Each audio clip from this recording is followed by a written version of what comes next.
Esta semana pasó lo que mucha gente estaba esperando y es que se cayó el proyecto de reforma tributaria que había presentado el gobierno al Congreso o ley de financiamiento.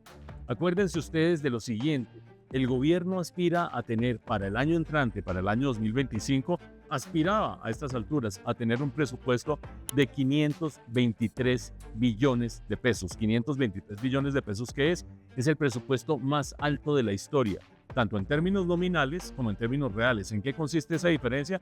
Que todo el mundo dice, pues claro, es que como hay precios más altos cada vez, entonces cada vez el presupuesto es más alto. Ojo, incluso si uno le quita la inflación, si uno le quita ese aumento de precios, ese presupuesto era el más alto de la historia. ¿Por qué digo que era?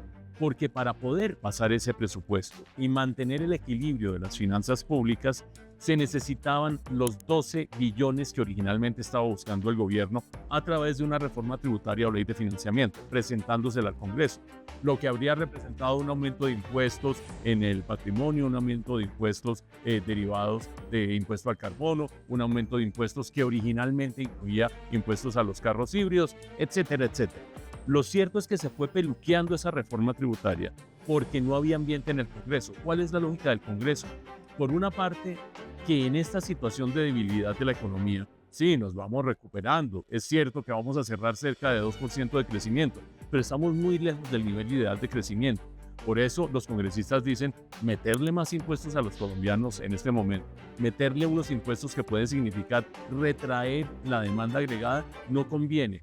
Con esa posición del Congreso, el gobierno accedió a recortar un poquito su solicitud, no de 12 billones, sino de 9,8 billones. Y esa fue la que se jugó esta semana. Y se la jugó el nuevo ministro de Hacienda, el doctor Diego Guevara, que reemplazó a Ricardo Bonilla, que salió, ustedes ya saben, en medio de escándalos relacionados con la Unidad Nacional de Gestión de Riesgos. Pues bien, se la jugó a fondo el gobierno, pero no fue suficiente. Se cayó la reforma tributaria en el Congreso. Las 4 comisiones conjuntas, comisiones económicas conjuntas, no aprobaron este proyecto de reforma tributaria. ¿Qué significa eso? Uno, que no tenemos nuevos impuestos. Si ustedes estaban temerosos que por el lado de los híbridos, que por el lado del patrimonio, que por el lado de las ganancias, que por el lado de los dividendos les iban a subir los impuestos, eso no va a suceder. Número 2, que el gobierno se queda con 12 billones menos en sus cuentas, o 9,8 porque ya había recortado sus aspiraciones.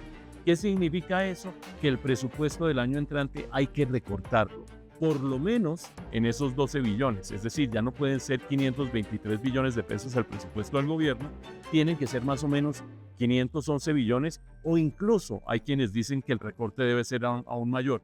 Número 3, que en medio de esa situación seguramente va a haber unos rubros que se van a ver perjudicados. Acuérdense ustedes que el gobierno tiene que pagar el año entrante la mayor erogación de crédito público de mucho tiempo. Tiene que pagar 9.900 millones de dólares de créditos entre amortizaciones e intereses. Y eso significa que eso no lo puede dejar de pagar. Por lo tanto, se van a recortar gastos en otros rubros. Vamos a ver qué termina haciendo el gobierno. Lo cierto es que este pulso, esta apuesta que pegó el gobierno de tener un hiper mega presupuesto para el año entrante, confiando en tener una ley de financiamiento, ha naufragado en el Congreso.